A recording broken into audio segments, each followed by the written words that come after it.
السلام عليكم. عودة كده للمارد الأحمر من جديد. المارد الأحمر يعود إلى الدوري المصري، المباريات المحلية، وواضح إن كولر مركز جدا جدا جدا.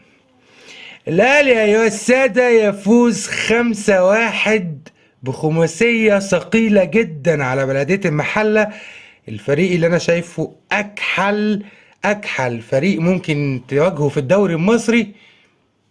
فوز كبير للأهلي، عودة كبيرة وأحسن عودة. الأهلي الأهلي بيبدأ خطة كبيرة جدا مع كولر. أولا خدت بالي إن في تدوير ما بين الأجنحة، ما بين رضا سليم وما بين كريم فؤاد. ورضا سليم وكريم فؤاد ثنائي قوي جدا، وخصوصا كريم فؤاد. رضا سليم طبعا على المستوى الهجومي بشع، لكن كريم فؤاد على المستوى الهجومي والدفاعي قوي جدا. كريم فؤاد من اللعيبه القليلين قوي في مصر اللي ممكن تلاقيهم، او يمكن تقول في افريقيا كلها. اما بالنسبه لعمر كمال، فعمر كمال هو لعيب كبير جدا، وعلى المستوى الدفاعي هو فعلا جبار. وانا شايف انه مع الايام اللي جايه هيبقى فيه تطور كبير على المستوى الهجومي. عمر كمال لعيب كبير، وهيبقى كبير قوي قوي قوي ومفيد قوي قوي قوي قوي مع الاهلي ومع المنتخب. لكن في نقطة كده صغيرة، حد خد باله من الدقيقة 4 ورامي ربيعة بيرفع رفعة ما بتترفعش مثلا من أيام الزمن الجميل. فعلا هو أيام أبو تريكة اللي كان بيحصل الكلام ده. رؤية ملهاش حل، وانطلاقة ملهاش حل. وسام ابو علي عنده قوه تفجيريه في السرعه رهيبه فعلا. وسام ابو علي سريع جدا، سريع بمعنى سريع ومهاري، وعنده دقه في التصويبات رهيبه، وبيعرف يلعب ضربات حره مباشره كتير، ولعب ضربه جزاء بالمسطره بالركن اللي بيسكن فيه الشيطان.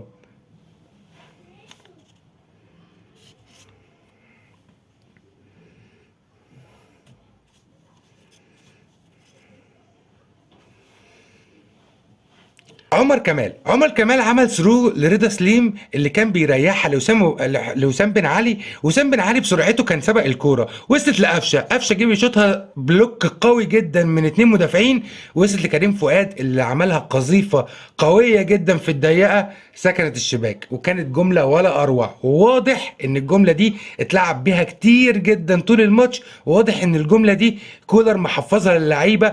والكرة دي هتبقى قوية جدا على المستوى المحلي وعلى المستوى الافريقي وعلى المستوى القاري. عشان ابقى اديت لكل واحد حقه، فكرة امام عاشور وقفشة فكرة قوية جدا، وخصوصا ان هو موظفهم صح. كولر فعلا موظفهم صح. امام عاشور وقفشه بقوا عاملين زي الاتنين مايسترو اللي قاعدين بيلحنوا اغنيه واحده وهما الاتنين حافظينها كويس. امام عاشور من احسن اللعيبه ومن اللعيبه المميزين جدا في مصر، ويمكن يكون في افريقيا. وقفشه عليه لمسات حلوه جدا.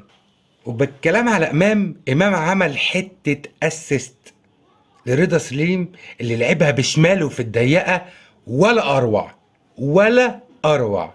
عايز تتكلم بقى عن جمال امام، فتعالى اتفرج على امام في وسط ال 18 وهو بيراوغ اللعيب وبيكسب ضربة جزاء مستحقة 100%. امام لعيب كبير. امام هيكون ليه مستوى كبير جدا مع حسام حسن في المنتخب، واتمنى ان انا اشوف ده يعني بشكل سريع جدا. انا فعلا امام من اللعيبه اللي كنت بحبهم وهم في الزمالك، ولا زلت بحبهم، ويمكن حب كتر ليهم لما وصل للاهلي. ومن بعد ضربة الجزاء العالمية اللي سجلها وسام بن علي في الزاوية اللي قلنا بيسكن فيها الشيطان، حصل حاجة غريبة. هدوء تام من فريق الأهلي، وكأنه خلاص اكتفى بال4-0. أنا كنت متأكد إن بلدية المحلة هتحط جون. على فكرة فرقة فعلا البلدية فرقة قوية جدا، وأنا شايف إن هي فرقة منظمة، وكنت متأكد إن هي هتحط جون. بس أنا استغربت من الهدوء. أنت لو كنت لعبت بالمستوى اللي أنت بدأت بيه الماتش، أنت كنت خلصت الماتش ده مثلا 8-1 9-1. اما على مستوى التغييرات، فكولر النهارده بيرضي كل الاطراف. يعني انا كاتبهم هنا: وسام بن علي طلع ونزل بداله موديست، وعبد المنعم طلع ونزل مكانه معلول في الدقيقه 62. لحظه بس هنا عند نقطه تغيير علي معلول بعبد المنعم، حد خد باله من حاجه؟ علي معلول نزل كظهير ايسر، ده مكانه. مين بقى اللي بقى سيرد باك مكان عبد المنعم؟ عمر كمال عبد الواحد. عمر كمال عبد الواحد الجوكر، بيلعب في حتت كتير جدا، بيلعب ظهير يمين، ظهير شمال، بيلعب سيرد باك، بيلعب 8، بيلعب 6، وممكن كمان يلعب 10، وممكن يلعب جناح يمين وجناح شمال. وانا شايف ان الصفقة دي بالنسبة للاهلي صفقة قوية جدا ومربحة جدا. وباستكمال التغييرات في الدقيقة 69 طلع هاني ونزل اكرم، وطلع امام ونزل السولية. ومجرد ما طلع امام، السولية بقى بيلعب ورا وقفشه بيلعب قدام لوحده، ومن هنا ابتدى قفشه يدور الملعب لوحده. وبالكلام عن قفشه، قفشه عمل اسيست عالمي عالمي للبديل موديست، اللي حطها بين رجل الحارس احمد حسين، اللي يا عيني اتظلم جدا من كتر ما اتقال اسمه، بس اتقال اسمه في الاجوان. دخلت على يمين احمد حسين، دخلت على شمال احمد حسين، ما بين رجل احمد حسين. يا عيني احمد حسين ده انا لو منه هبطل كوره. في لقطه كده حصلت في الدقيقة 74. في الدقيقة 74 وأكرم توفيق بيجري مرة واحدة، عدى خط المرمى ووقع ومسك رجله من ورا. أنا توقعت إن هي إصابة، وكنت خلاص ماسك قلبي يا جماعة، أكرم توفيق كل ما بينزل بيتصاب، دي حاجة مش طبيعية. بس اطمنت لما لقيته راجع الملعب تاني وبيقول لحد من زمايله الشورت اتقطع. والله فعلا الشورت اتقطع.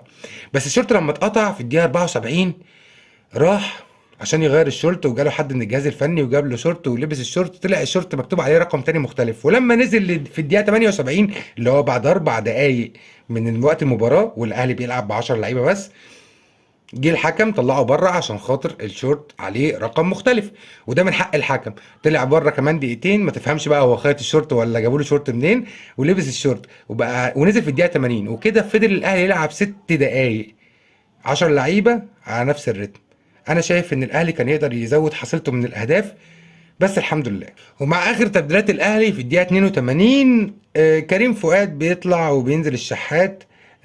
انا شايف ان هي تغييره ما فادتش كتير، لان الشحات ما عملش حاجه وما لحقش حتى يعمل حاجه.